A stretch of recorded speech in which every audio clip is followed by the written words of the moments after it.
Well, thanks everyone for joining our Getting Started in Precision Ag, a sort of hands-on precision ag workshop. My name's Tim Neal from Data Farming. I've got Christian Cap with me as well. We're just quickly going to run through just some sort of background information, and then we'll let the growers have a yarn about sort of real life sort of examples of where we've adopted and started the journey of precision ag, and we'll just finish with some demos of the data farming software that you can get started with straight away. Firstly, obviously, this is a GRDC funded event, so I'd like to thank GRDC for funding the event, and it's supported by SPAR, the Society for Precision Agriculture in Australia, and also FarmLink. So I appreciate that sponsorship, and this recording will be made available on YouTube and other GRDC websites. So I guess just to get started on this, why are we here? What's the problem? And I guess most farmers will know this. Anyone that's got a yield monitor knows that the variability in each of our fields is very, very large. Typically, almost, I've looked at thousands of paddocks over the years, and almost everyone's got at least 300% variability.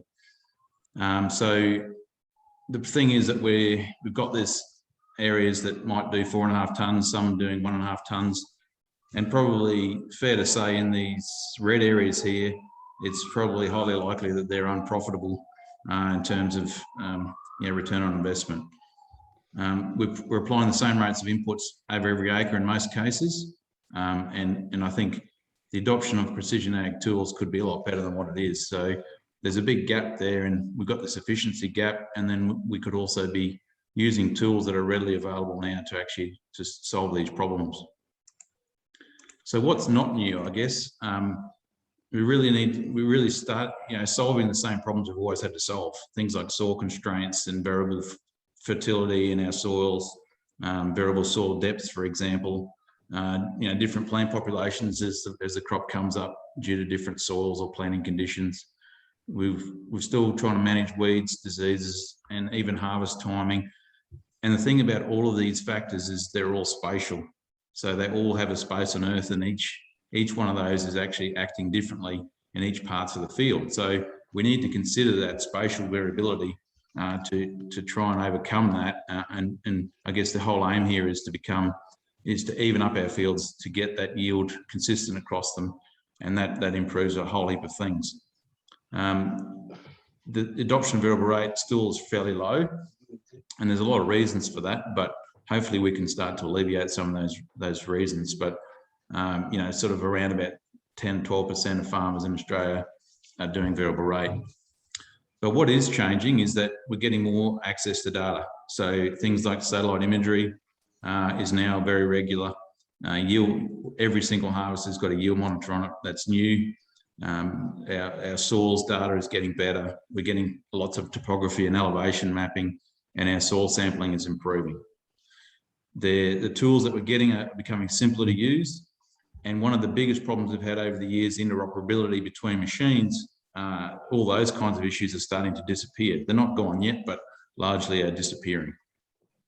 The other big thing that's changed recently is the connectivity to the machine. So every manufacturer now is offering connectivity to the machine, which opens up opportunities to transfer data much more simply and easily than before. So if I look at what are the key layers that we're interested in talking about, and I guess we always focus on what is the problem we're trying to solve, and then what is the technology to fix that, not necessarily what's the technology that's out there, how can I make that work. But I'm just going to talk through some of the base technology that's available that can help solve those, improve our efficiency, reduce our variability, increase the return on investment for every acre that we have. And as we've just had a discussion about the price of land at the moment, you've got to make every acre count now, and that's really about understanding that variability and fixing it up. So if I start at the start with soil testing, GPS referenced soil testing is gaining good ground. I guess in Western Australia they've been doing it for many years, and it's about time we really embraced it in the east. and especially in the northern cropping region, which is what we're talking about here. That's really useful for fertilizer and identifying soil constraints. We see massive variability in infertility once we GPS reference our soil test. So I think we can draw a line in the sand to say there should be no more, generic blended soil testing in a field anymore. There's no need to do it. We can easily improve our recommendations with referencing our soil testing based on other layers. There is quite a bit of grid soil testing that's been going on in the last few years, and that's been really useful for things like vertebrate, lime, and phosphate, primarily used in the southern states, as in the north here, obviously lime or pH acid soils really are a big drama. Elevation mapping for drainage, waterlogging, and even soil erosion planning as we get further north into the high erosivity areas, then it's perfect for actually managing soil erosion. And Rich is going to talk quite a bit about this in a minute. There's also EM soil mapping. It's electromagnetics. It's been around for a long time, but really adoption hasn't been widespread because there's been too few people offering it. But it's really useful for things like soil types, determining the depth of your soil. So you might have a shallow clay over rock or a shallow sand over clay. EM is really good for picking up that kind of thing and picking up salt patches and where you might need gypsum for sodicity. Satellite imagery really good for in-crop management and assessing long-term trends because there's no humans involved, so things tend to flow a bit better. But it's been captured quite regularly now for the last 6 years, every 5 days. So you've got a huge database of imagery available now. And obviously yield mapping, been around since the mid-90s. I don't think people are utilising it anywhere near enough. And that stems from a lot of problems of making it too difficult to get the data to and from the machine. And you have so many issues with calibration, etc. Once we get those issues sorted out, yield mapping becomes one of the most valuable layers because it's what pays the bills. And you can do replacement of phosphate on that. You can do your trials. You can look at your long-term performance. You can even do profitability mapping, for example, per hectare. So, really important. Obviously, ultimate performance is what it's measuring. We've seen a big resurgence in protein mapping. I did some of the early work in protein mapping back in the early 2000s, and now it's great to see these machines becoming viable on machines. Still, relatively up there with cost, but absolutely vital if you want to do vertebrate nitrogen. You can't really do that without understanding protein. And we also have a lot of growers using that for blending. So as they're harvesting, they're separating their loads and blending themselves to achieve an optimum protein content. And finally, things like machinery data for things like fuel use, a really good idea then of different soil types and the loads on the machines. Also, it's understanding human behaviour, I guess, and we see a lot of impacts coming through in our yield maps and our imagery as a result of what a human being did during that activity. Now, that could have been a thing like the speed of the machine operated.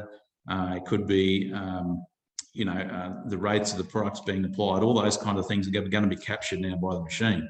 And obviously, record keeping is going to be fundamentally important going forward when we step into the age of more certifications, etc. With sustainability. Machinery data is going to be critical for managing that. So that just gives you a bit of a broad snapshot of some of the layers that are out there and what they can be used for. I'm just going to steal some of Richard's thunder quickly, but like this is an example of some elevation data that you can gather from either from your GPS on your machinery, or you can get it from what we call LiDAR, which is a laser scanning. A lot of areas in the north now have been captured with LiDAR, and it's very, very accurate elevation data that's been captured either through government or through private enterprise. So you can get access to that to help with your drainage planning. Obviously, the EM soil mapping tools, really good in the northern region. This is one of the tools that we have, measures down to 1.5 metres into the soil profile and picks up differences between clay content, salt content and moisture. You can use it as a soil water mapping tool in the north if you do multiple passes. and we are looking at ways to do that with robotics at the moment. So some exciting stuff coming there, but a really simple tool that you can hire and map your own country, or use contractors as well. Like I said, we've got satellite imagery now every 5 days for the last, since back to 2016, so 5 years now. Every 5 days, there's been a satellite pass over your property and captured an image. So there's a huge archive now of data that's forming that can be really useful for you managing crop. So, understanding germination problems, pest and disease outbreaks, waterlogging, all the raft of things that happen during the crop's growth, you can get a live picture now. And I guess the key thing here is it's giving you a bird's eye view of the things that you might not see on the ground, because it's operating in the infrared spectrum, which is beyond what you can see with your eyes. It's a really, really useful tool for helping to understand those problems that are going on, and hopefully you can find ways to fix them during the crop's growth.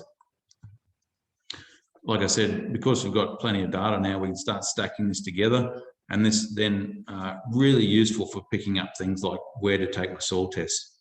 So this is just one example where we, using our stack tool that we have, you can stack multiple years of imagery together and output a single stacked image where, for example, you could take soil tests in these black spots, high, medium and low parts of the field, and really start to understand what's driving those differences. And actually you'll hear from this farmer later in the week on Thursday about what actually happened in this particular paddock, but this is all related to soil depth. And so he adjusted fertiliser rates accordingly. Things like trials, this is some work we're doing this year with Summit Fertilisers in WA. Doesn't really matter where it is, it's the same concept. We stack the images over 5 years to get our 5 zones. We create 3 zones there, and then obviously when you're putting a trial in, it's good to understand where the variability is in the field, and then where do I put my trials. It's absolutely fundamental that you understand that, because so often I see people putting trials in either the best parts of the field or completely miss the average part of the field, and therefore aren't getting really results that are representative of what they want to see. So you could put trials, do your underlying zoning first, put your trial strip in, and you can see here where we've added it is right through the 3 zones to try and get a responsiveness of a different fertiliser, in this case nitrogen.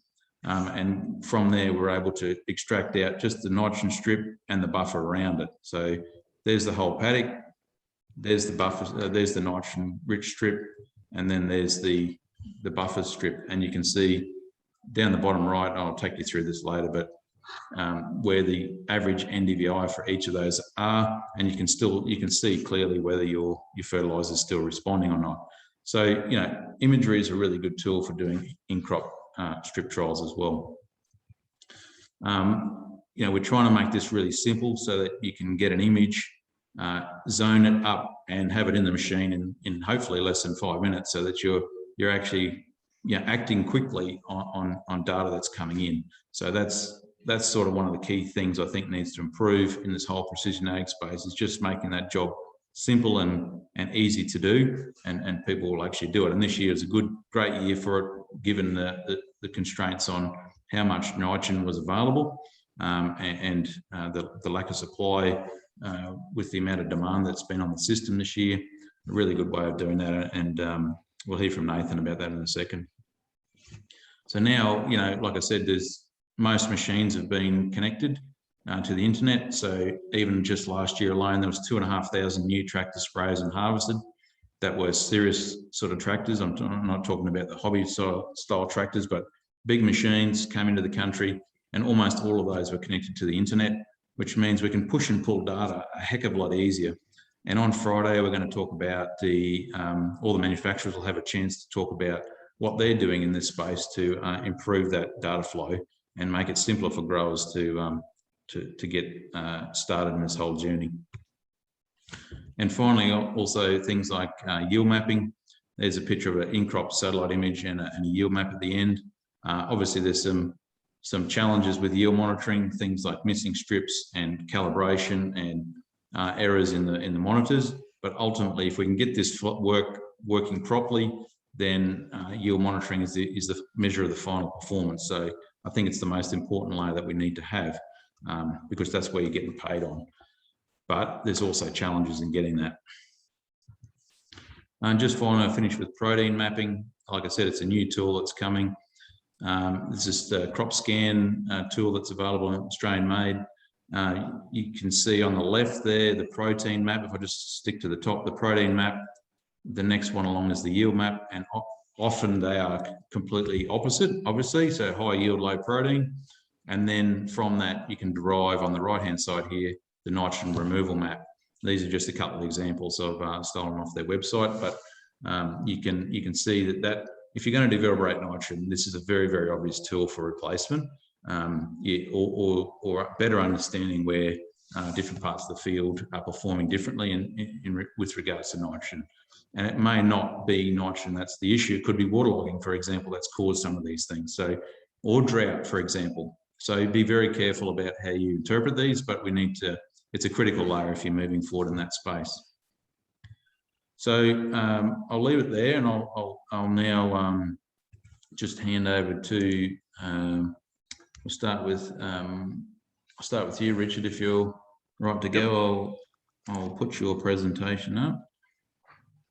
I should have mentioned too, if you've got any questions, please feel free to type them in the bottom.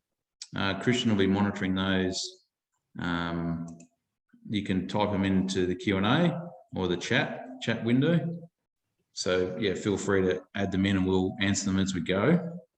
Let me just share this now.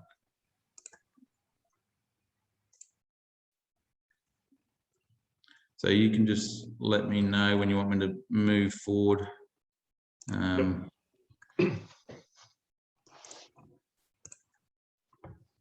you see that now?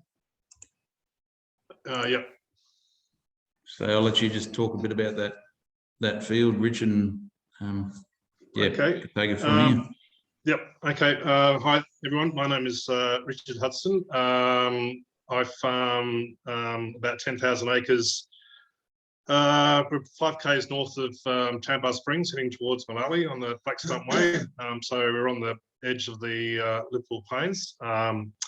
We've been here since 2006, and we expanded from 2,700 acres in when we first bought this place to now we're at nearly 10,000 acres in 2015 and 2020. We bought out some neighbours.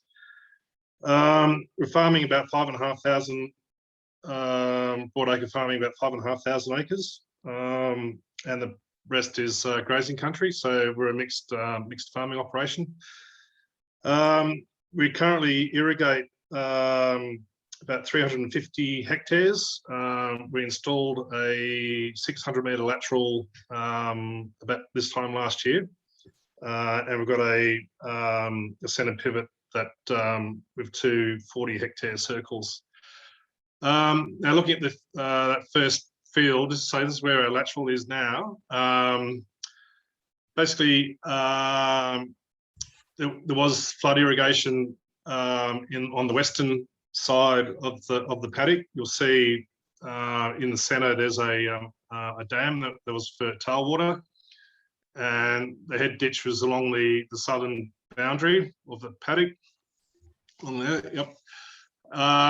So we basically embarked on a project to upgrade our groundwater supply. So we repositioned our bores, and then constructed the a 2.4 kilometre channel along the northern part of the field. So the lateral runs basically east-west. Now with the because we're on the floodplain, we couldn't.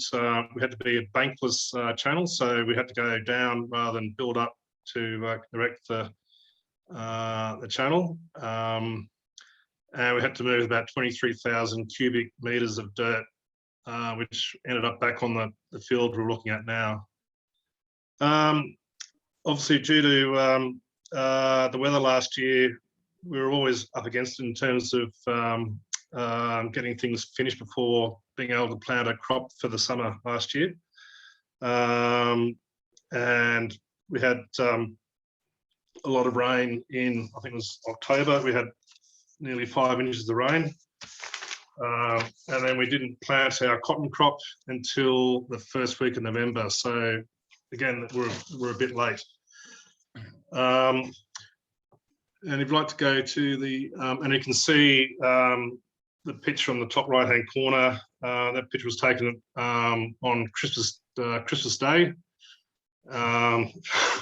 And you can see waterlogging. And in there somewhere is a few cotton plants. Because we had 110 mils of rain in October, we had no rain in November, and then we had 180 mils of rain in December, and that was sort of towards the end of December. So we were really up against it. And the following slides will show what impact this waterlogging had. This is video. So this picture was taken a bit later in the season, so you can see the brown patches where obviously we've got some mainly waterlogging issues, particularly on the this area here, because the paddock does naturally flow from elevation wise from the south towards the north, so the water will drain eventually into the channel. We do feel that when we were building the channel originally, when we were shifting the dirt, we probably didn't pay enough attention to where that dirt was placed, and we feel that might have contributed to we've ended up with a number of low spots through the season, and because it was so wet, that's made our situation worse. But we'll run through some of the you can see, actually, if you look at this, sorry, can we go back? Yeah, you can see in the center of the picture, that's where the tailwater dam was. Yeah. And the paddock does sort of, the elevation does show that it is sort of heading to the north in terms of the drop in elevation. So naturally, the water should flow to the north, but as it turned out, it basically stayed in the paddock. But anyway, we'll have to address that going forward. So I just want to move forward, Tim, to some of the satellite data we picked up through the season, so you can see as we roll through these what impacts the waterlogging's had on the particularly on that northern part of the field, until we get to harvest. When did you harvest that one? This was harvested in June, but we copped the perfect storm of like wet weather, a late plant, mild summer, early frosts, which impacted yield as well. And so that last pitch, when's that dated? That's the 6th of June. So that would have been just before harvest. Yes. Yeah, I think that was. So is it fair to say that crop also, like, it struggled all the way through and then it held on at the end? Yeah, well, we had to do ended up having to do 4 defoliations. Wow. We're just going to get it open. Present itself. Hey, Timmy. Hey, mate. So, I mean, we do have some other constraints in the paddock, like on the eastern side where that orange shading is, the soil type is slightly lighter, whereas to the west it's probably it's more of the traditional sort of little plains black soil. That direct line there, Timmy, on the eastern side there, yeah. Can we make sense of that? Is that where the levelling might have might change? It could be where the leveling stopped. Yeah. Yeah. I'm just wondering that, where they've cut and shut. Yeah, So that's a possibility. Yeah. What do you reckon about an opportunity for variable rate picks on that with cotton? Oh, if we could have, definitely. But it was done. I know this is a grains day, but anyway, we'll just talk about cotton for a second. Yeah. It would have been perfect for a variable rate if we could get it applied variably. So yeah, that's the trouble. The aerial operator wouldn't be able to do it. Yeah, so it'd have to be done by a ground rig, wouldn't it? So, so and at that time of the season, you probably you're not wanting to run too much traffic over your field. I mean, a lot of the airplanes should be getting set up for variable rate for picks, but yeah, not every operator's got those capability. Yeah. Yeah, I don't think we do any at the moment.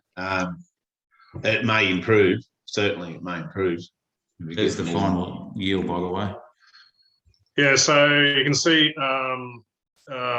it's sort of where along that northern part of the field, you can see the impact the water logging's had, and sort of the, and then we've got a few little low spots in the field because the natural flow of the paddock is to flow to the north. So we'll be able to use this data now to, we'll have to get the laser bucket back in to redo the field and then maybe put some cross-field channels in just to get the water off the paddock more efficiently, because the impact it's had on yield was fairly major. What sort of, I'm sorry the legend didn't show up on here, but Yep. give people an idea what's the difference between where the waterlogged areas and the non-waterlogged areas? I'd say where that brown section would be nearly zero, will be very, very minimal, and the greener sections would have been probably up around that, given the year, about 6 to 7 bales, I'd say. But the impact was fairly dramatic on that northern boundary of the field. And so waterlogging is probably the dominant factor. I mean, you said you had soil type differences. Does that only come at planting? I'd say so at this stage. We'll probably going forward. We'll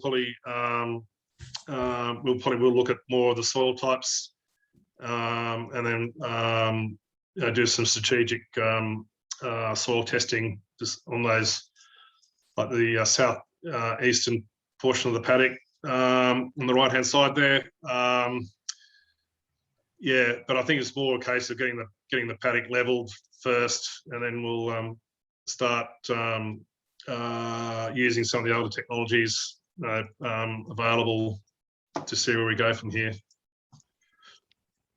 Yeah, I think the strategic drains is a good idea. I've used them a lot, and I think for this kind of thing, we don't want to go and re-level the whole field again because you're not flooded. It's all lateral now. Yeah, and strategic drains would be probably one of the best solutions, I would think. Yeah. I mean, it was just we were, as I said earlier, we were up against it because the season was so wet last year, and trying to get the lasers it all done in time to get a crop in for last year. We were up against it, but like we're in the process of moving the lateral to the northern side of the channel now, and we've actually got a laser bucket here at the moment doing exactly that. We're trying to get the paddock leveled to an extent. I think we're moving again about 20,000 cubes of dirt and creating a better drainage system. So we've identified sort of 3 or 4 natural slopes, and basically trying to utilise those to get the water off the paddock more effectively.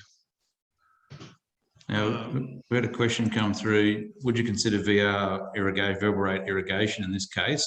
Because the laterals are perfectly situated to do that. Obviously, it adds a lot more cost to the machine. But what's your thoughts on variable rate irrigation in this situation? Yeah, I mean, again, yeah, it will just come down to dollars. But I think it's going to come down to what we see. won't be able to use this last season as a benchmark because there's so much against it, against us. Maybe over the year, next few seasons, we are to establish whether that's going to be feasible or not. Also, Richard, we've spoken about the idea of maybe variable rate picks, but is there any other kind of low hanging fruit, I suppose, in terms of precision ag adoption that you've been thinking about more broadly across the whole farm, not necessarily that paddock? Well, I think we're basically we're really at the start of the precision ag journey. I mean, obviously we started with GPS guidance 10, 11 years ago. I think we're still trying to get our head around what's out there. I mean, there's now a lot of data that's being presented, and I think it's just as a grower, it's just trying to get your head around it all, and this, as you say, where we do find that low hanging fruit to advance where we are, but I think we just need to go away and sort of just come up with a game plan as to how we adopt some of this new technology going forward. I mean, there's just little things like getting data from the tractor onto, like, we use predominantly John Deere gear here, so we've got access to JD, my JD, and it's just a matter of getting all the data together in a usable form, linking it with our yield data from our contract harvester and picker. There's just little things like naming conventions of paddocks, and trying to get everything in line, from our spray rig to our tractor to our contract harvesters and our contract picker. That's all going to take a bit of work to get everything sort of under one banner, so to speak, and so we can start to get the data all together in a consistent format. You don't have your own header, right? And we don't need our own header to do that. It's just it's just going to be I think a function of time just to get it all together. So getting all that set up has just, the fact that it hasn't happened has just been lack of time or kind of I think things are moving on so quickly that and it's also a function of time. I mean, I'm not sort of spending as much time on the tractor as I used to, but you've got different employees do different things, and I think again it's going to probably take a bit of education for everyone involved, including the picker and the harvester, just to build those sort of rules into how we do things, just to make sure that everything's done consistently. So at least as far as accumulating data, we'll make that more efficient. Another constraint for us is like internet access. Whilst we do have pretty good internet here, just that some of the data files are huge, and it just takes quite a while to get things loaded up, even just to look at yield maps and things like that. Just yesterday I was looking on my John Deere, just as a bit of background for today, and I could go away and have a cup of coffee waiting for stuff to load. So that sort of timing issue is probably paramount, because after 5 minutes you probably get bored and walk off and not look at it. Yeah. No, it's natural frustration. It needs, every other piece of software that we use happens instantly, right? And yeah, that's right. So I mean, it's a lot better than it used to be, it's like, I mean, we use Telstra here, but I think compared to even like 3 or 4 years ago, I think our internet access is a lot better, but it still needs a bit of work. But yeah, it's just getting all the it's just a matter of getting all the data together into a format that you can start to, like, as you were showing earlier, Tim, the layering of the different data sets to start looking at your paddocks on a historical basis. and then being able to make the decisions we need to And I based think on the data we have. Yeah. key thing here is that you had a problem to solve, so you went searching for data to fix that problem. And I think that's what's going to drive everyone, because it's on a needs basis. But it's being aware of what's available so that you know which tools to pick. Yeah. I mean, as an aside, just using a drone, because you're seeing your paddocks from a different perspective, and we've only just started to do that. So I think I can see that big patch. It was in here, wasn't it? Where the drone was almost over the top of that patch there. Yeah. So yeah, you could see that really clearly, couldn't you? Yes. Yeah. So I think, but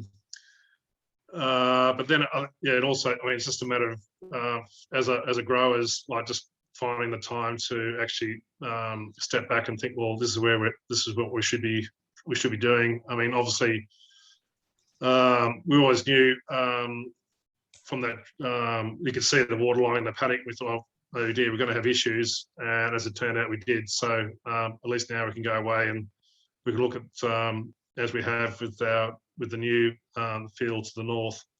We can do a lot of preliminary work to try and minimise that sort of waterlogging issue that we could have. You just hit on another really important point, is when we talk about drainage planning, often the software that we use for drainage planning deals with a paddock by paddock basis, and that's fine, but it's really dangerous. Not dangerous is the wrong word, but you've got to consider the landscape, right? Because each paddock is connected, and I see so many drainage designs that have been done remotely, looking at that paddock just like this here now, without any consideration of the landscape. Yes. So I think what you've just highlighted is a beautiful example of where you need to look at the landscape. Yeah. I mean, just if you like fortunately for us, I mean, in this particular instance, the water from we're getting across this field here ends up in Goron Lake, which is yes, near Spring Ridge. So the water does eventually end up in Goron Lake, but it's just a matter of and to the paddock to the north of this lateral field is actually grazing country. So we don't have an issue with moving the problem to another paddock. So we are basically keeping the water, making sure the water does flow probably more efficiently off our field onto the adjacent paddock. So we're not interfering with the natural flow of the water. We're just trying to mitigate the waterlogging that we do see. Now, I've seen Jimmy Hunt hiding down there, probably one of the Liverpool Plains' best agronomists.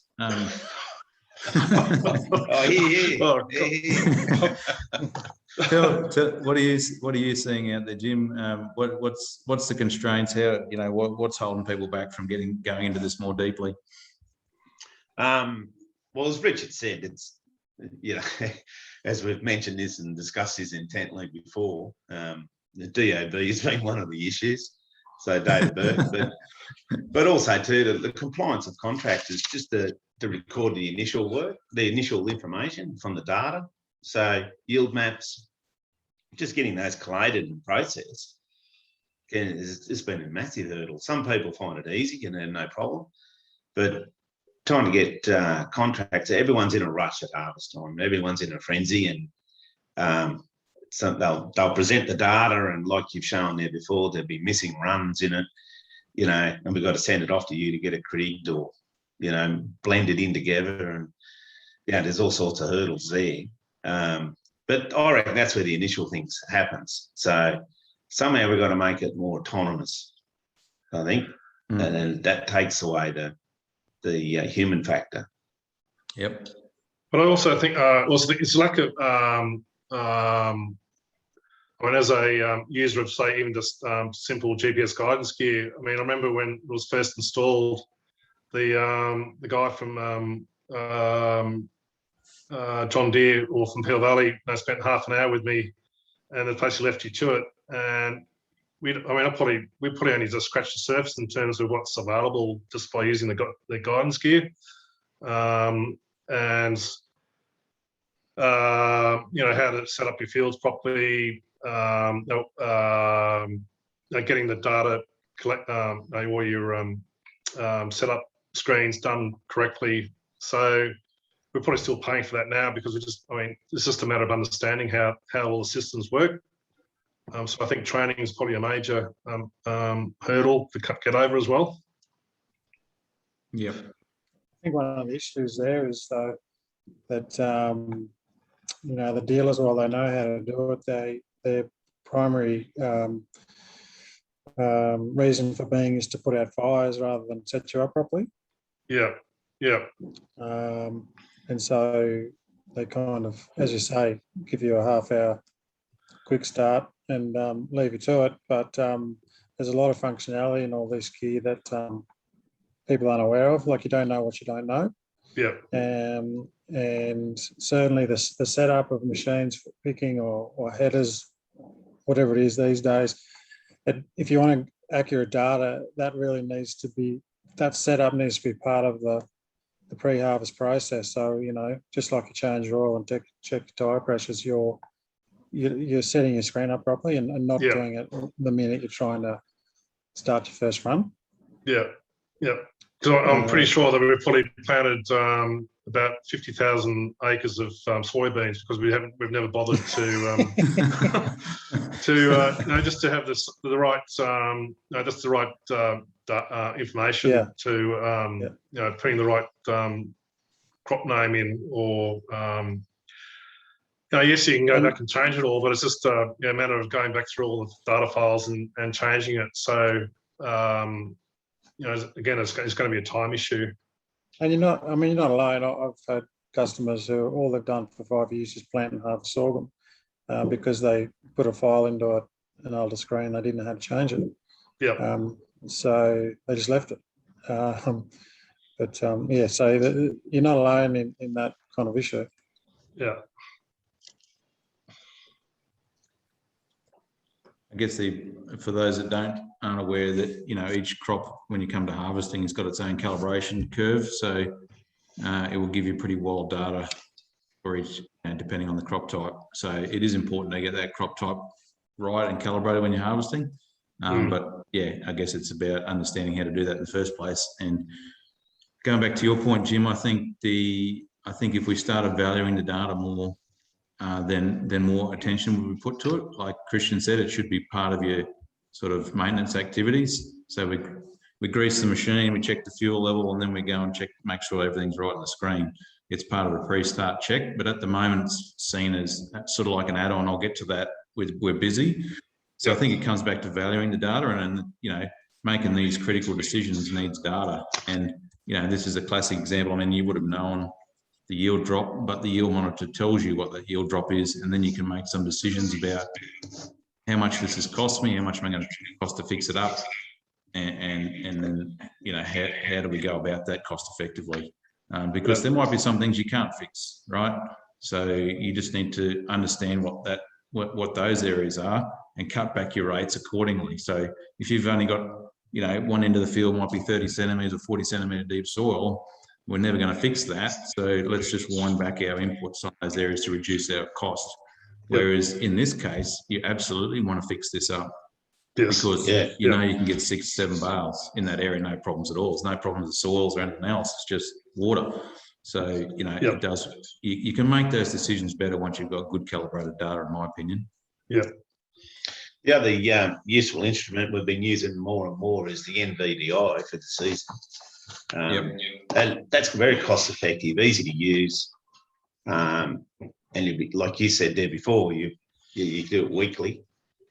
And we can start to identify things that are happening earlier in the crop, and we can go and have a look at that, and we can decide, you know, it's just a process of working out what's causing the variability, and you don't have to wait until you get a yield data to find out.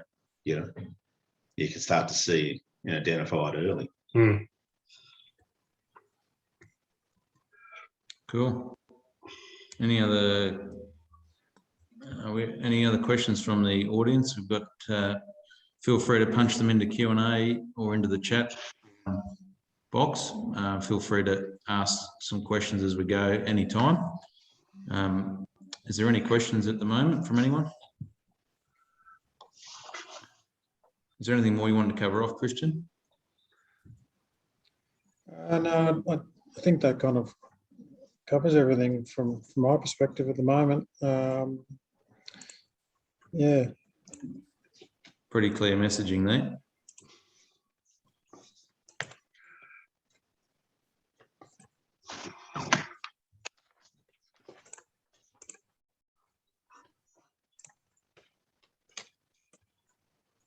Righto. Thank you so much, guys, for showing, like, airing your dirty laundry, if you like. So really appreciate you sharing your experiences on a particular paddock, and yeah, it's been some really clear messaging there, and yeah, appreciate it.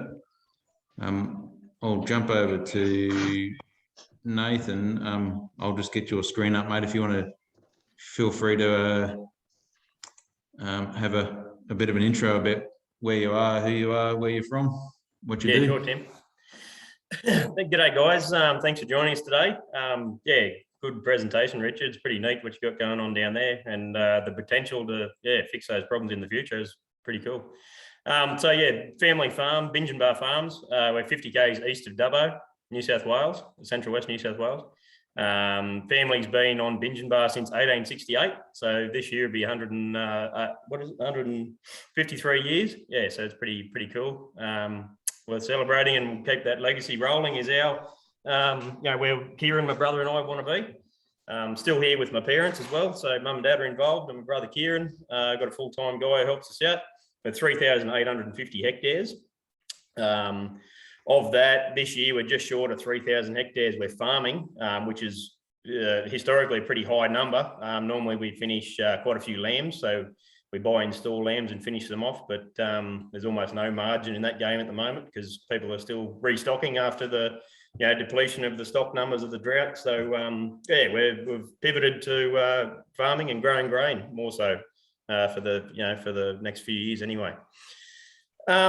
So variable rate is something we've been. A bit rotation. So wheat, canola, barley is all dry land. I've got 4 hectares of irrigation we use as it's effluent catchment off a lamb feedlot we've got on the place. But so we don't really have an irrigation system. But yeah, it's all dry land stuff. Undulating country, very different soil types in every single paddock on the place.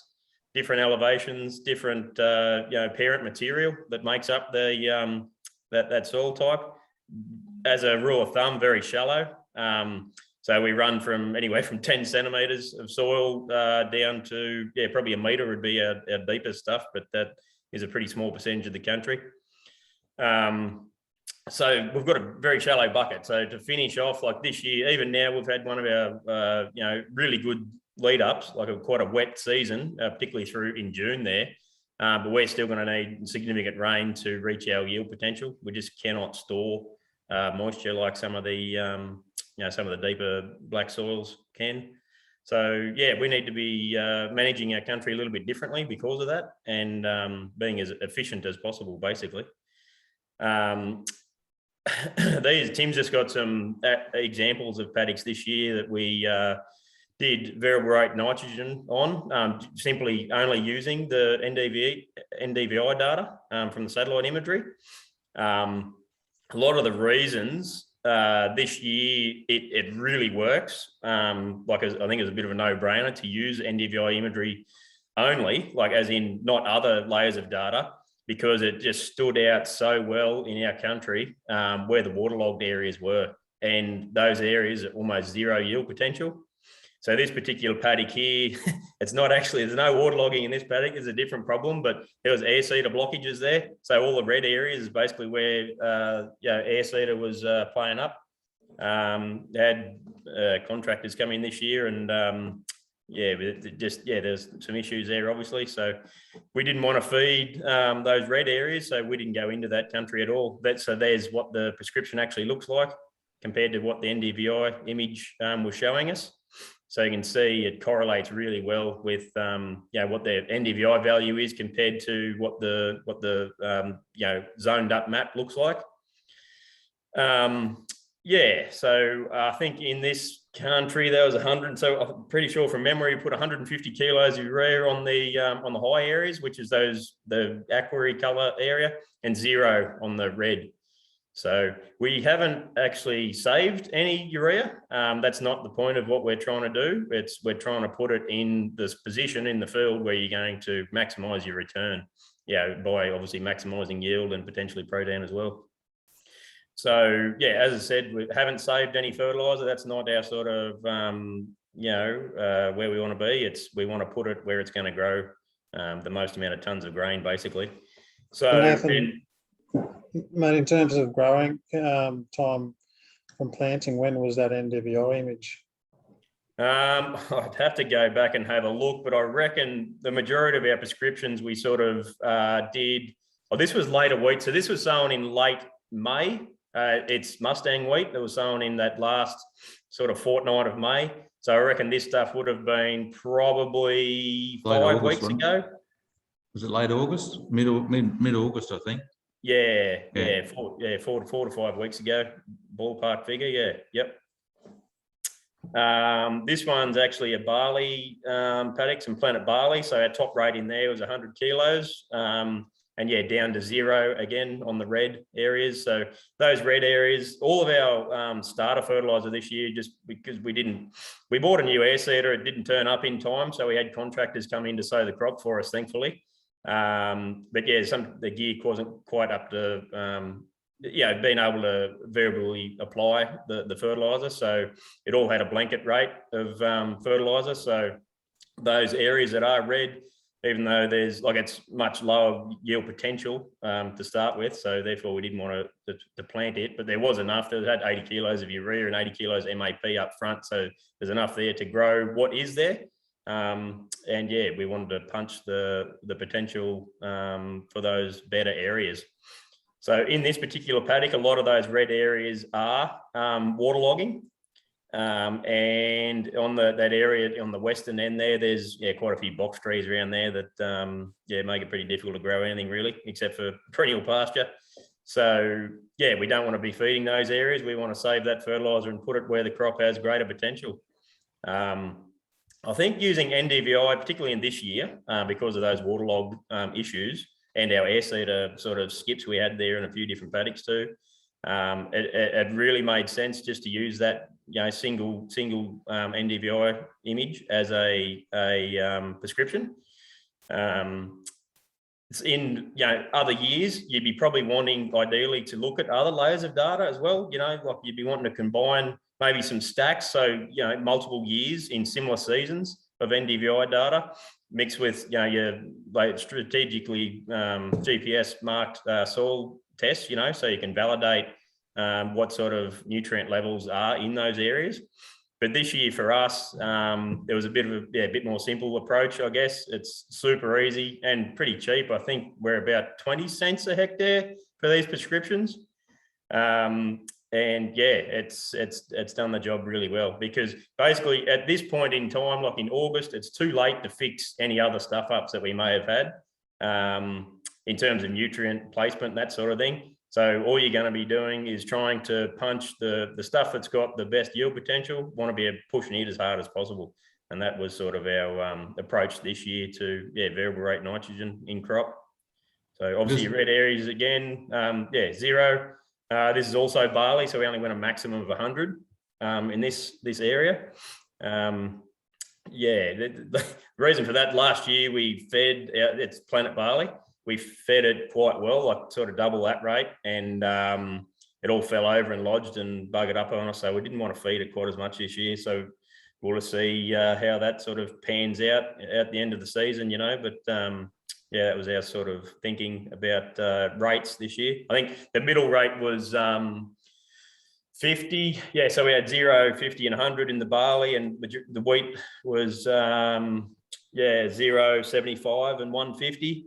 And our canola was the same. It was 150, 75 and 0, yeah, over all of our country. There was, I think out of all of the paddocks this year, there might have only been 6 or 7 in total that we didn't use NDVI data for the application.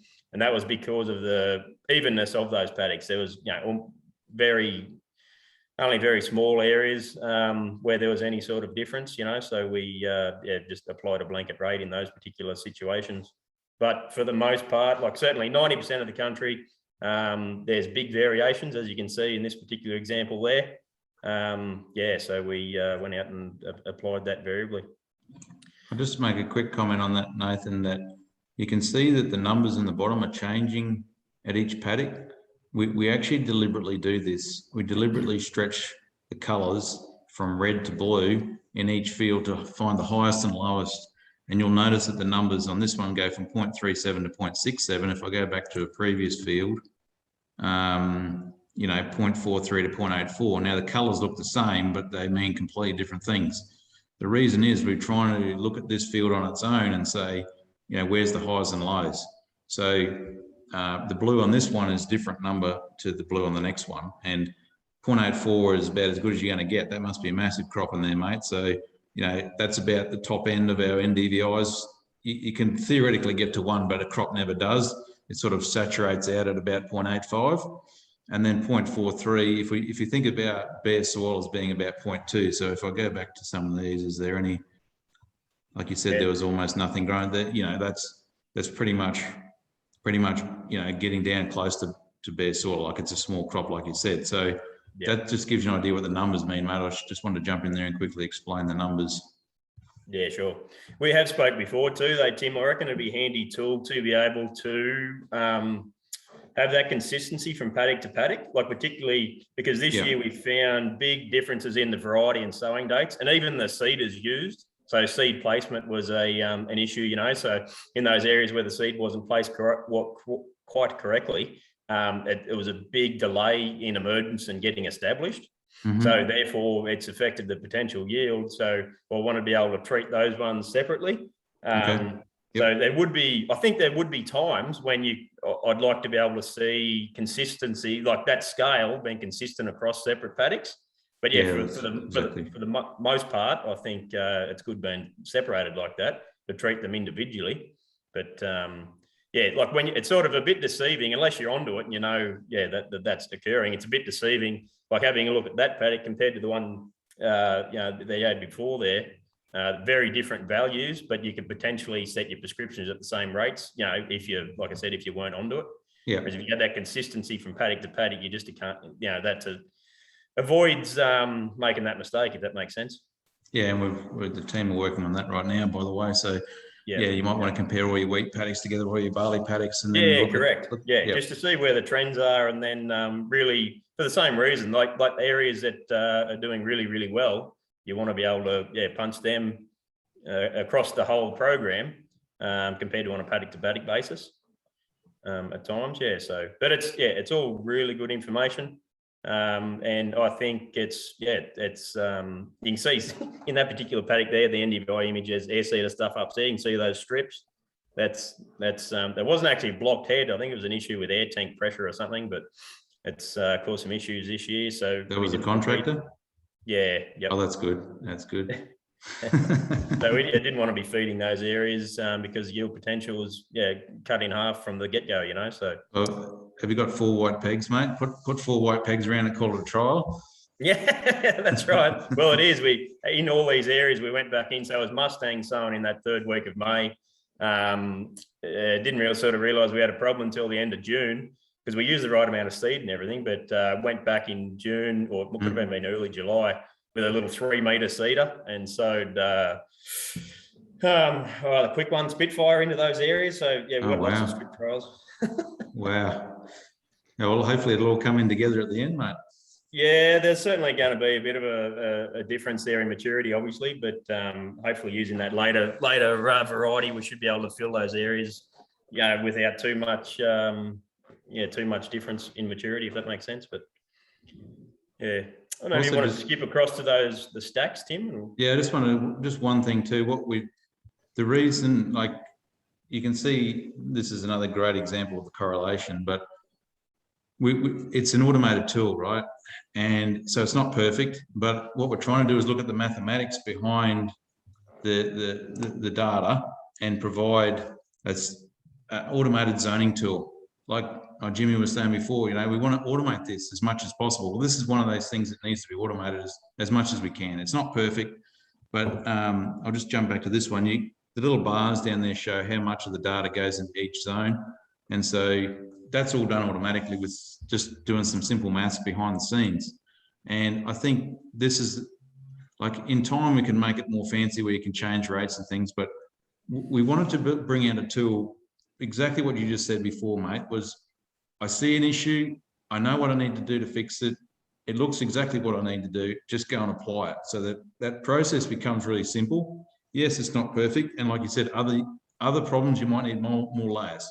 But for this particular year, this suited perfectly. And that's what we're trying to achieve, is simple tools to get you started really quick and get an outcome for you, so that you're actually achieving something, you know, without too much trouble, without too much cost, and a relatively straightforward process. Yep. The question just come through, should we be aware of crop stages and crop types? Absolutely. And Nathan, you just hit on it. Like, chickpeas and wheat look completely different in NDVI, completely different. Even different varieties will look completely different. So you need to consider that when you're looking at these maps. And I guess that's why a paddock by paddock basis is probably a smart way of doing it in the first instance, because generally, not all the time, but generally you're going to have the same crop and the same variety in each paddock. So that's another reason. And I guess just jumping forward again, the reason we're working on a paddock by paddock basis here is because that's how the controller handles it in the cab, right? So each machine is applying. You can't tell a machine to go and apply on 5 different paddocks at once. It's a paddock by paddock based system in the cab. You've got to comply with that. Ultimately, each paddock has to have its own prescription map in the true sense, because that's how the system works. Yep. But the other one, Tim, is canola. Like, as soon as canola starts to flower, it throws your image right out. Like, it's almost valueless. Yeah, we were putting out some alerts for that early in the year. Yeah, Richard, I'll just get you off mute, mate. Hold on, Jim. I just got to unmute you. It was my question, Timmy. There, it's just crop stages can be misleading, like Nathan's just mentioned. I know we were aware of the one with canola, but what about cotton and sorghum and all the other crops? Yeah, cotton can behave itself not too bad. We find it reasonably well correlates, but sorghum, no problems. It's probably the canola one, because what happens is you lose. Well, what the infrared's picking up is chlorophyll. So when you look at a canola crop, it's no longer got any chlorophyll when it flowers. It's just seeing yellow flowers which have no chlorophyll in them. So the NDVI drops. So the best NDVI in a flowering canola field is actually the worst part of your paddock, because it's not flowering properly. And then when it comes back out again and pods, you get chlorophyll back, the NDVIs jump back up again. I didn't put anything in my presentation, but we're able to now predict swathing of canola based on NDVI, because we know that it swaths around about 0.4 is about the ideal time. So you can actually project from the end of flowering or podding down to swathing as a straight line, and you can actually project forward when you might be swathing that crop. So again, you can use those tools to help with that. Timmy, does the individual flower petals on canola interfere with the NDVI? Yeah, they drop the NDVI. Like I said, the less flowers, the higher the NDVI, which means it's actually the worst crop, not the best part of the paddock. Yeah. Right. Okay, so this stuff questions? here, this is some stuff that Tim actually did for me on a Saturday, which is real good of you, Tim. Thank you, appreciate it. But it was something you know, where I was reading on your website about you know, the stacks tool that you developed or whatever, and we had 120 tonne of single super here to go out over roughly 700 hectares of pasture. This is all perennial pasture. lucerne flaris, clover-based stuff. And bloody hell, look, we're going to start applying this, on Saturday. It was Saturday, Sunday, Monday sort of thing. We got it out in front of a rainfall event. Like obviously single's pretty slow moving, but it's still a benefit to get out in front of a rainfall event.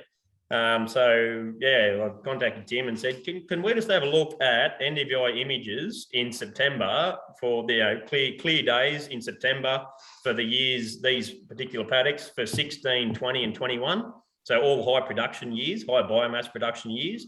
I wanted to exclude, those dry years, 17, 18, 19. So we had to look at the high production years, and this is the zones that it came back. So it came back with 7 zones. For the controller on the spreader to sort of, make a bit more sense of it and make it a bit more valuable. I think we cut back to 3 zones. So basically we merged the bottom 2. So there was zone 1, the high rate stuff was the really high biomass production in those 3 years, which is the green areas. So we actually put 300 kilos a hectare of single super on that country.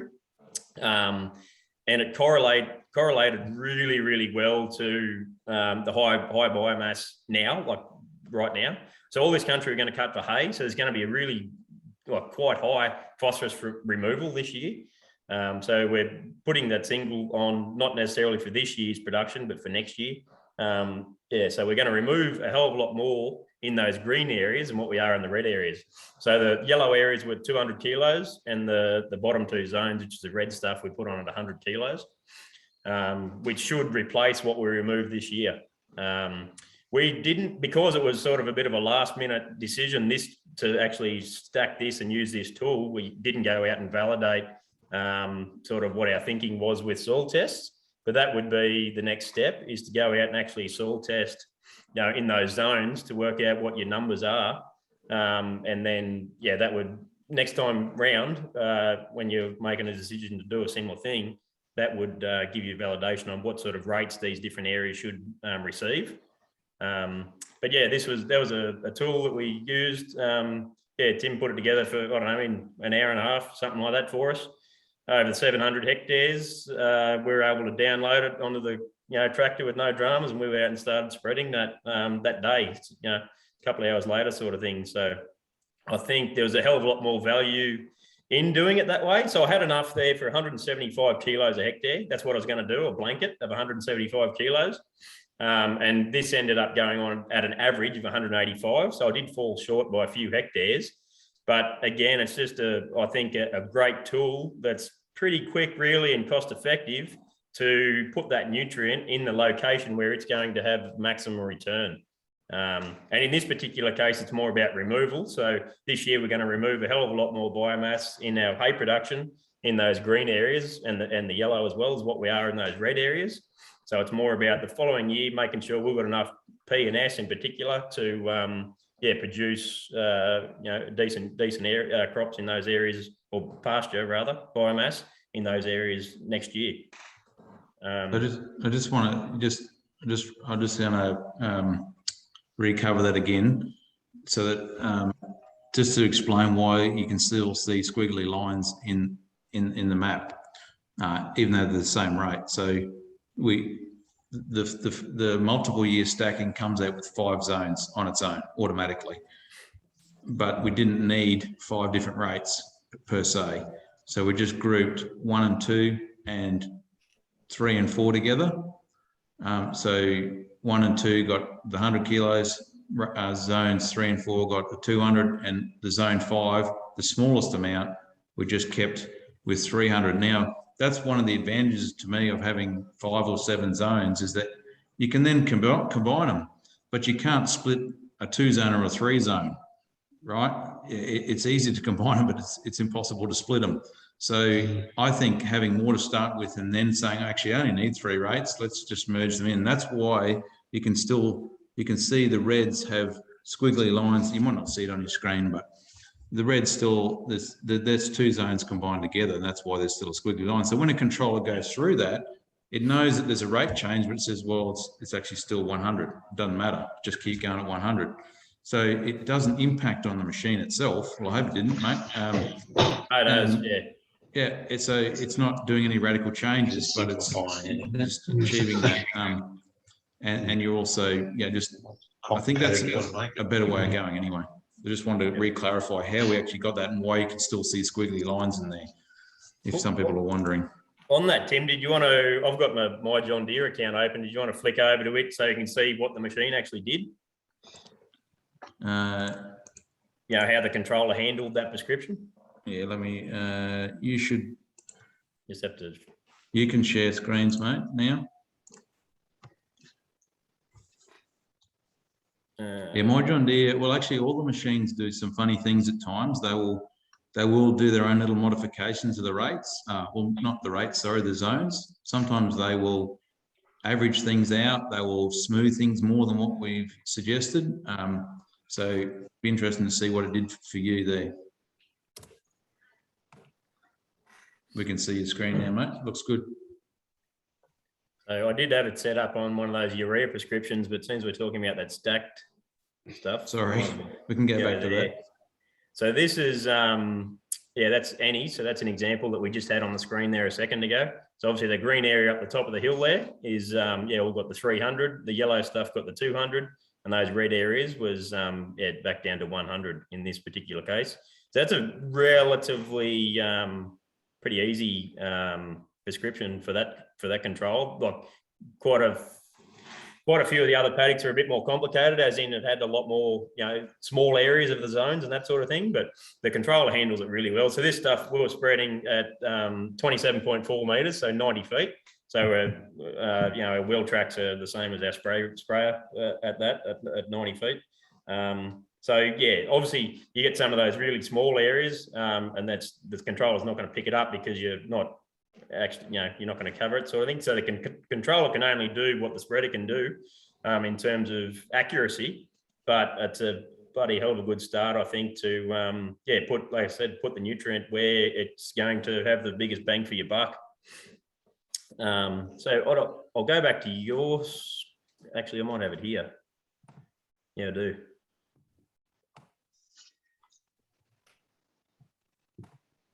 So this paddock over here on the right is that's what the prescription actually looked like. And that's what our controller actually did. That's what we were able to achieve. The spreader was able to achieve. So it did change things a little bit. It did a little bit, but you can see like a lot of the red on the prescription there is their contour banks. Oh, yeah. So, and we didn't actually go over those contour banks. We just went around them. Oh, okay.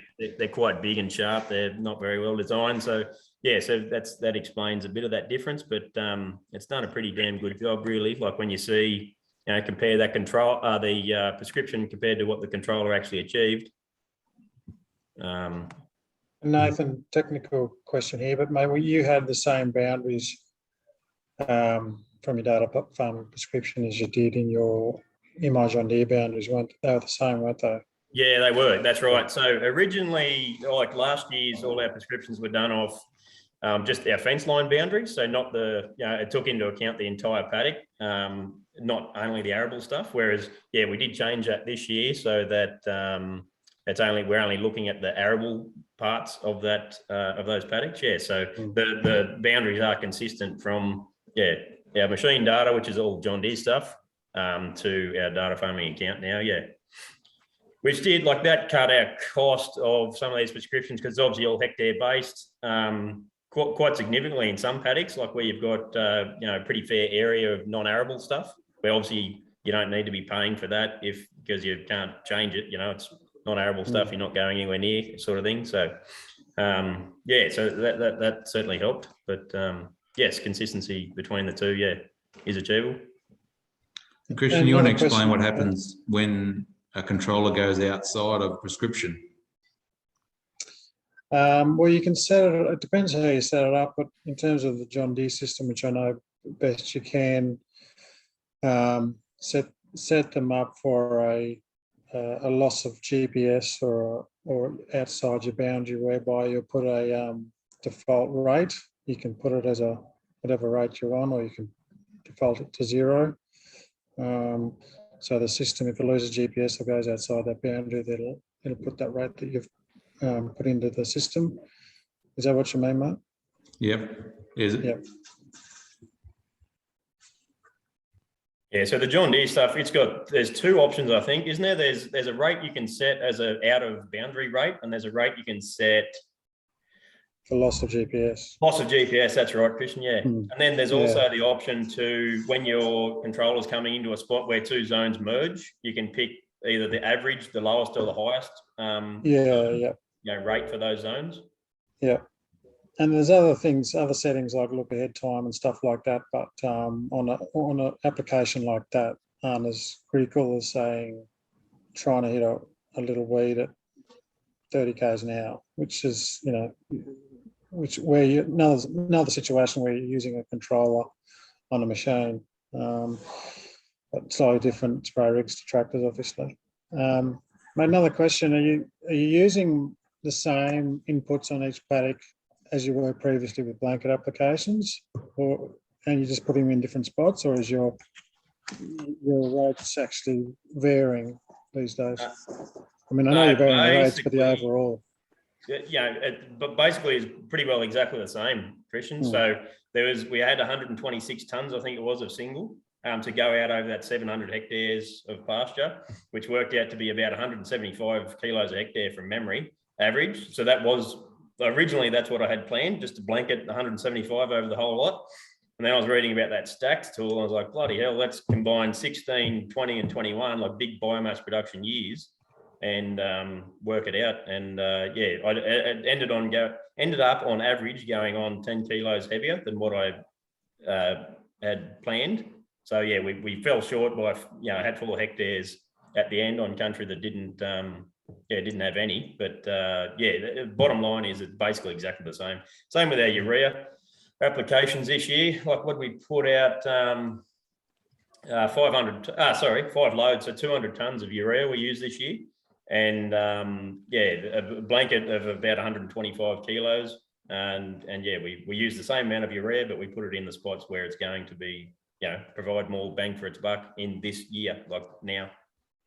Yeah, well, one of the growers is going to speak on Thursday. He did that, and the cost reduction was minimal because basically used the same amount, but the upside was considerable on the paddock and yield improvement. Like, that's where the real gain is going to be made, is yield, not necessarily cost reduction. So he saw that happen. Yeah, that's it. Yeah, not about saving money, but it's about putting it in the location where it's going to have a great investment, basically. Yep. Timmy, can I ask a question? Yep. No, you're on. Am I? I'm on Yep. ahead. One of the questions we have here with variable rate nitrogen and top dressing, are we better off to match our PRW and put a basal rate of N on, and then vary the top dress according to the variability in the soil or crop? With the plant available water, you mean? Sorry? With plant available water? Is that what you said? Yeah. So typically in the north, we start off, we don't know how much N to put on, so we match it with, we estimate what we got PRW and match it to that. We don't know how the season's going to go, so then we tend to top dress according to the season. Are we better off to put a basal rate broad acre and then vary the top dress, or vice versa? Vary the basal rate and then put a standard top dress over it.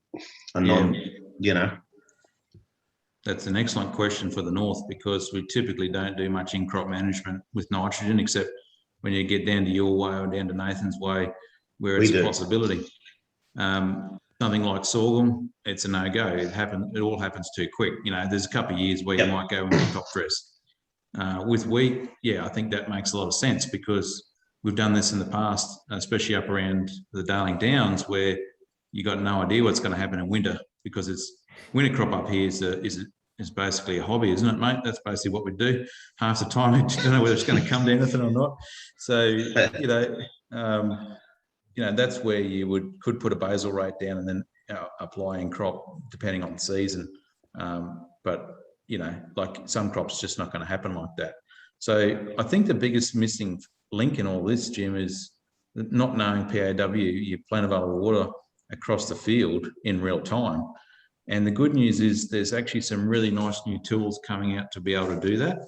that EM machine I showed before, if you do that multi-temporal or over time, you can actually, the difference is only soil water changing, you can actually get a soil water map.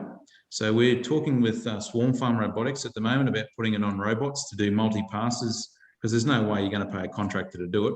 But if it's on a robot doing a weed spray, you could be getting multiple passes to get soil water.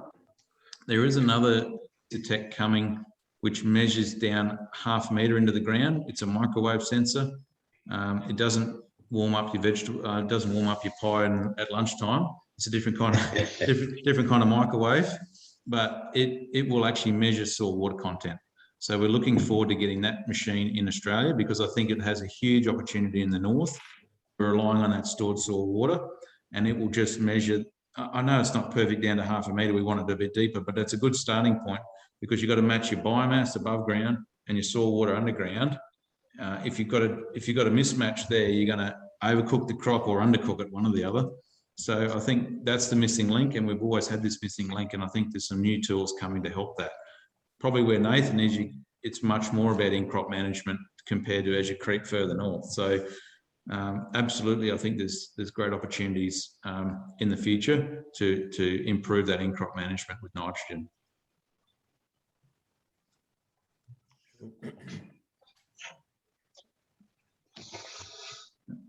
Any more questions? Any questions for Nathan on the from the participants? Feel free to type them into the Q&A or the chat box.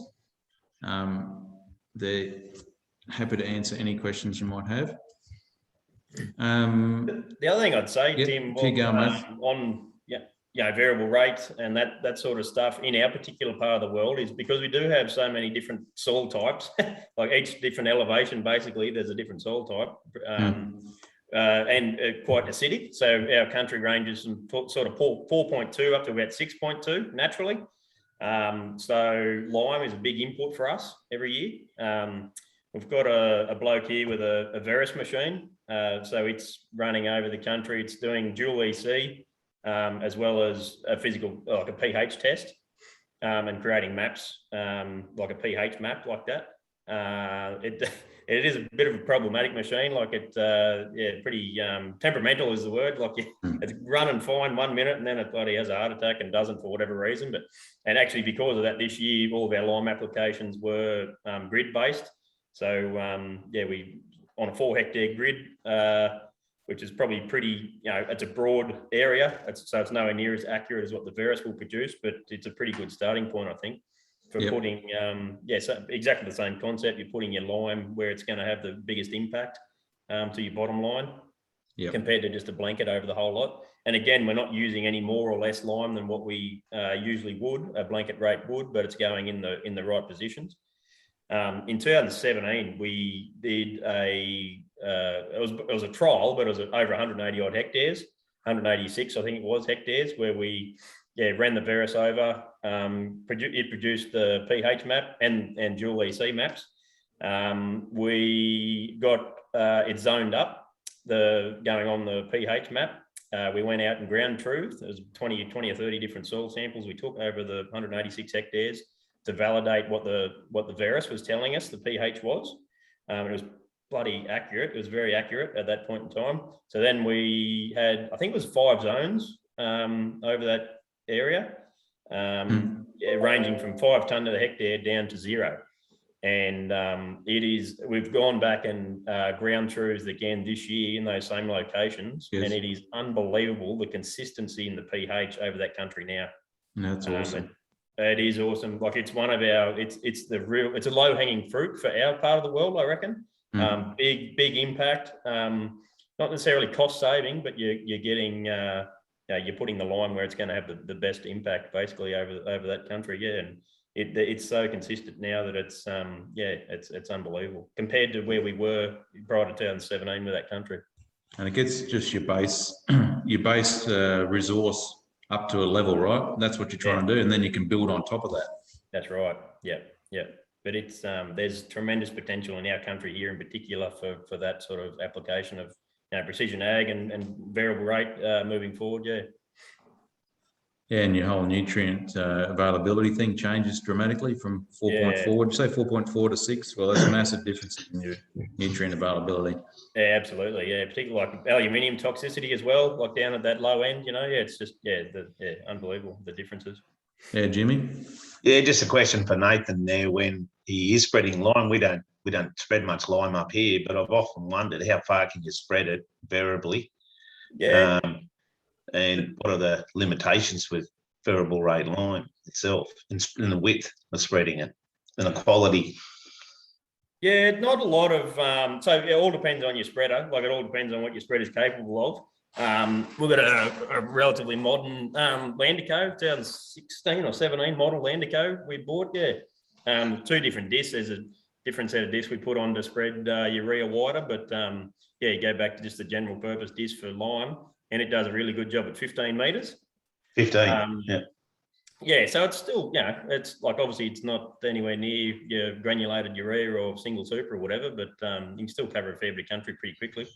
Particularly like when you're getting up into those top end rates, you're only, like you can get about 16 tonne of lime on that spreader of ours.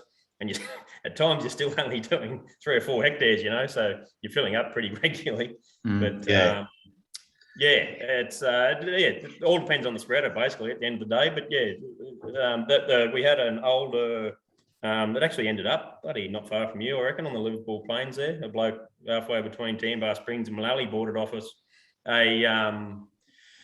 What was it called? The Western Australian ones. Marshall multi-spread, and we could only achieve sort of 11 metres with it.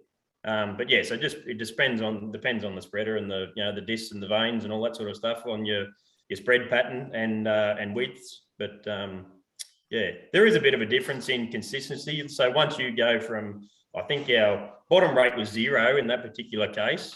This year it was too. All the stuff we did this year, our bottom rate was 0 and our top rate was 5 tonne. But I think we had the next rate was 700 kilos.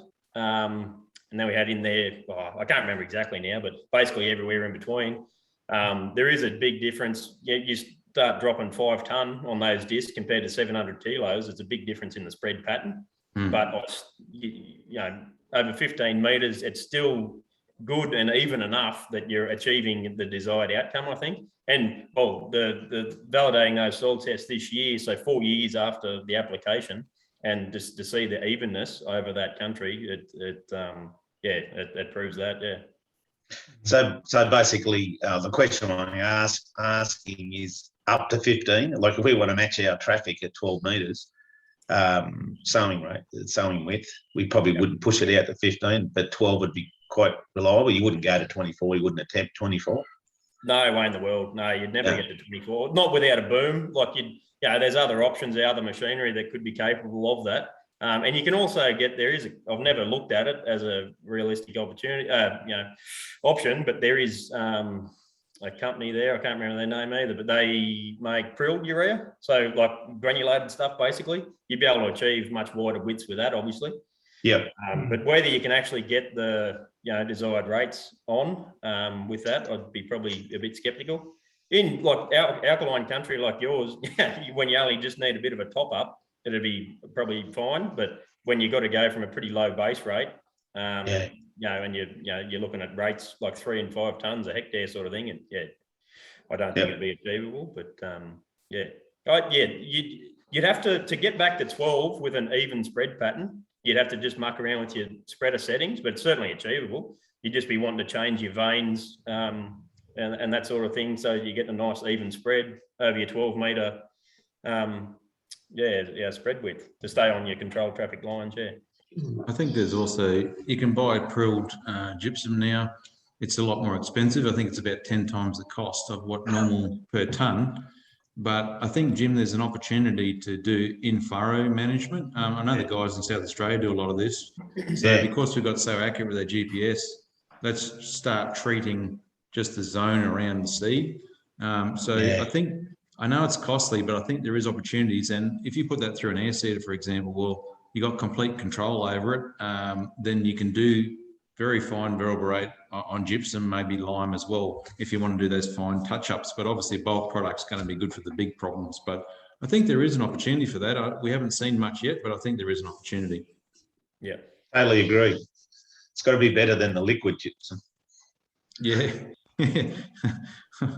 Oh, don't you enjoy the blockages? Huh?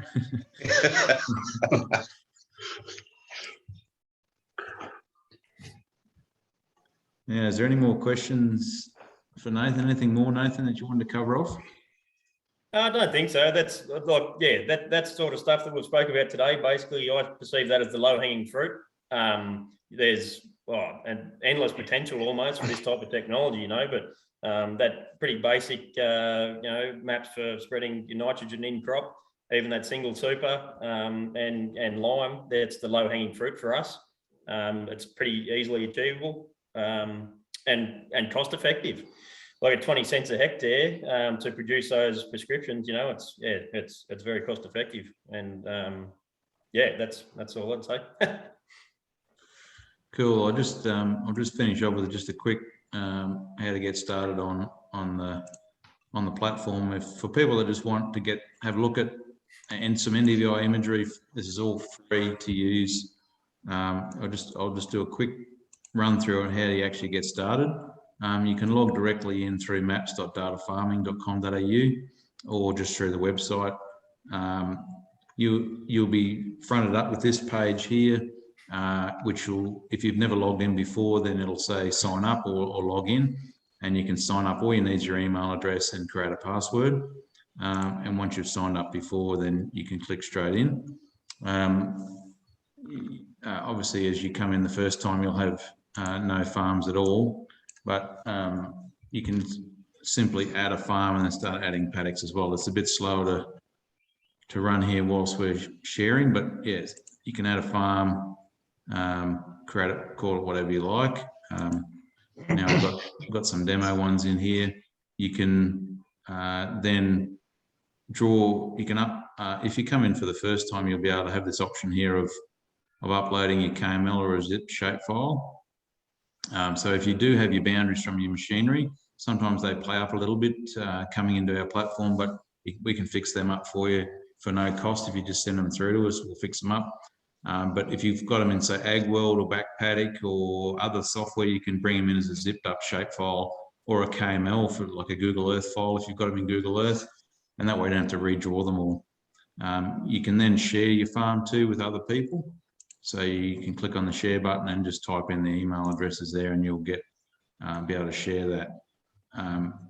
So if I just want to view this demo one, for example, once you've loaded up all your fields, they'll come in looking like this, and all you've got to do is click on the paddock, and all of the available satellite data from back to 2017 will appear down the bottom.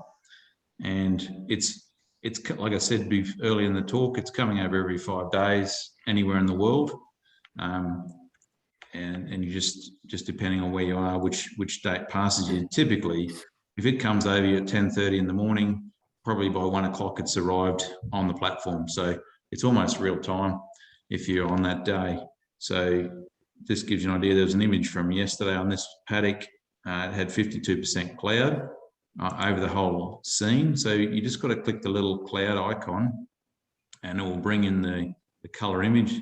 So all that red means is cloud over everything. If I go back to the 5th here, it's 58% cloud. You'll see. So yeah, this cloud it's coming in now. It's cloud all over that image. So don't use anything that's got cloud or cloud shadow on it. It's going to impact your NDVI readings considerably. So this one here, the 2nd of September, so I said 11 days ago, was all completely cloud free. And so it gives you confidence to go forward using that data. So that's just a true color photograph, that image that was on that day. Actually, you can see the flowering canola to the south there. Like we said before, be very careful about picking that date to check for biomass, because in fact the best areas of the field on the NDVI will be the worst parts of the paddock because they haven't flowered properly. You can click this NDVI-R, which is just like the regional NDVI. So you can check on your neighbours, check on the guy down the road, just to see how that paddock fits in the whole landscape. And also your water will show up black, but the better the crops be up near the blue. So that's good for looking across paddocks as well. Now we're just particularly interested in this particular field. You just click on the NDVI under each date and it will go away now. It's actually clipping that field. It'll stretch the colors and you'll see, like on Nathan's example before, all the numbers coming up here. You can see 0.48 is the lowest up to 0.85. So that's on this particular day. That's the worst part of the field. And if you want to look at the zoning, you click over here and you can zone it instantly. And what this is doing is just, again, taking those statistics from that paddock and applying those. You can add your rates, and once you pay for it, you get the file as a shape file, which will feed, like Nathan said, straight into your machine to go and do your variable rate application. So it's as easy as that to use. Feel free to get in and use as much as you like. There's 25,000 farms now using the platform, so it's a really good tool to get started in this whole journey, to understand your variability and what you might do to fix those problems up.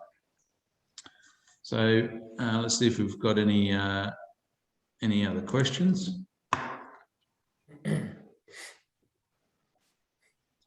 Has anyone got any other questions that they want to cover off on?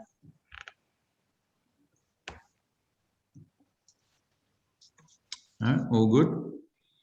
Well, I'd like to thank GRDC for supporting this event and also for SPA and for FarmLink for providing support to get these things rolling.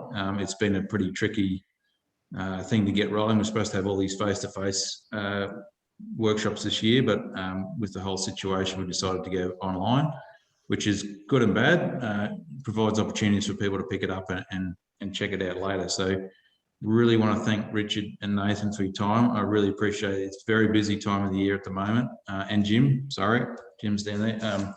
Really, really busy time of the year. So appreciate your time, for telling your story, for airing your dirty laundry in front of the world. But it's fantastic to get real life stories, and it makes a lot more sense to hear it straight from a grower's mouth rather than from me or Christian or someone else. So I really appreciate that. And thanks again for joining, everyone. Yeah, feel free to reach out if you have any other questions.